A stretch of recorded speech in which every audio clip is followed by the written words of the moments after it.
Hi, folks. Today we are going to talk about questioning yoga, bridging ancient traditions with modern innovations or interpretations. And this discussion started, I was really spending some time reflecting on my early days in yoga, where my first two practices that I more deeply explored were Sivananda and Ashtanga yoga, which are quite different in practice, but quite similar in being a bit dogmatic and a bit rigid and full of rules that are both spoken and unspoken. Because I said so, or because the guru said so, was often the answer to questions.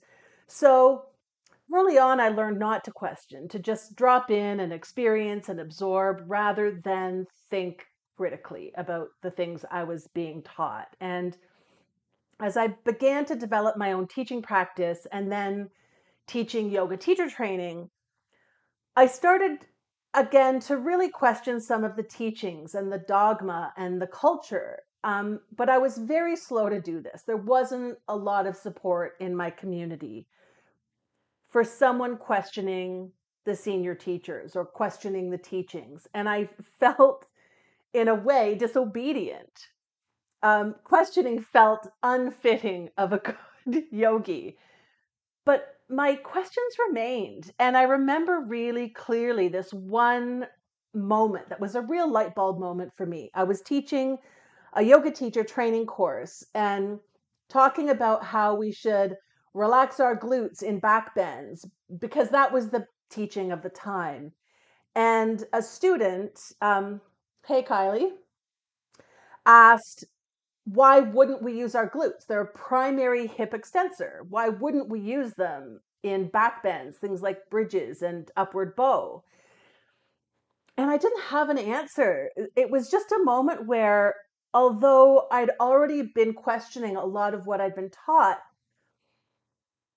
I realized I might have to question everything that I'd been taught. And I remember feeling so tired at the thought. Like I have to research every little thing that I've been taught by my teachers.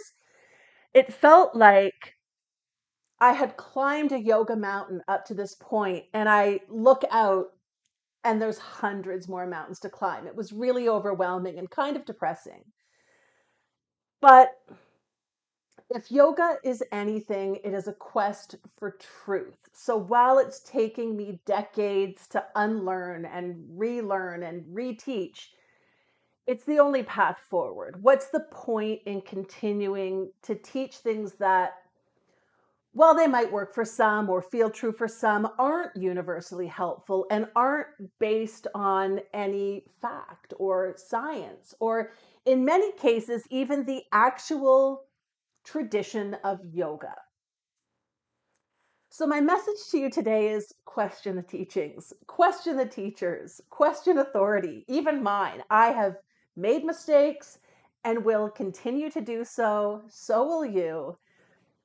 But at least these days, I'm not convinced I'm right, that there's a way, that there's a single right way or a single right teaching or a single right method. And I guess one of the things I think about is, why do we imagine we are so different from the yogis of history? The yogis, the sages, the philosophers of ancient yoga weren't so different from us. They were people seeking and questioning and exploring and experimenting. And they found truths that sometimes were universal truths and sometimes were more relevant to a particular time or place or culture.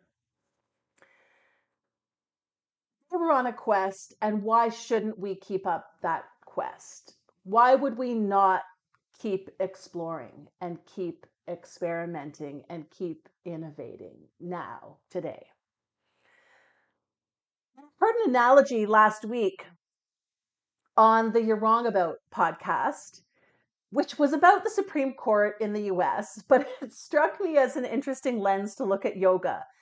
When someone passes down a recipe to you, tells you how they make it, what they sometimes add or subtract, you aren't required to stick rigidly to that recipe for all time. Maybe there's something you're allergic to. Maybe you're plant based. Maybe you have so many zucchinis, you have to find a way to use them. Recipes, like traditional teachings, are there to guide us, not to rule us, not to constrain us. We can be flexible. We can be experimentative. We can be innovative. And I think that is at the heart of the practice of yoga. So, one big question that I brought to this inquiry is, what part of yoga is ancient? As a modern, Western, white, atheist yoga teacher, I've really worried about respecting the ancient teachings of yoga, which should be honored and respected, while being able to identify those aspects aren't core to yoga and that maybe are more modern iterations that are maybe more flexible or adaptable. And this was especially important when it came to the technical practice, which was not working well for my body or for many of my students. And I found the confidence and, I guess, clarity to adjust my teaching through further study of how yoga has evolved, particularly as an Ashtanga yogi, particularly in the 1920s and 30s. And I learned a lot of this through the work of folks like James Mallison, Elliot Goldberg, Mark Singleton, more recently through the work of the boys at the Conspirituality podcast, understanding that what was yoga to me as a Western practitioner was modern postural yoga, not necessarily entirely the traditional spiritual practice of India. This understanding gave me some space to consider making some changes to the way that I practiced and the way that I taught. If what I'm practicing is a modern interpretation of yoga, which borrowed ideas from ancient yoga philosophy and practice and blended that with movements from 1920s physical culture of Europe and other places, um, that if what I was being taught was an innovation, could I not keep innovating? And this thought gave me the confidence to make changes that I thought would better suit me and my students in a modern context. I was empowered to add more warm ups to my sequence, to make sun salutations a lot more accessible. And I changed a lot of my teaching strategies, the way that I cue, the way I demonstrate, the way I adjust or touch people in my class or don't touch people in my class.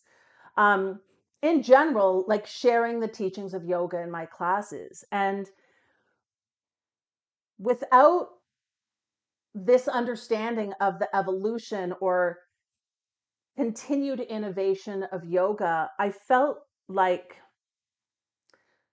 questioning or making changes or adapting sequences was taking liberties with an ancient spiritual tradition, and perhaps in some ways it still is, but understanding that my role as a modern Western teacher is to share these modern interpretations, and that has given me some solace.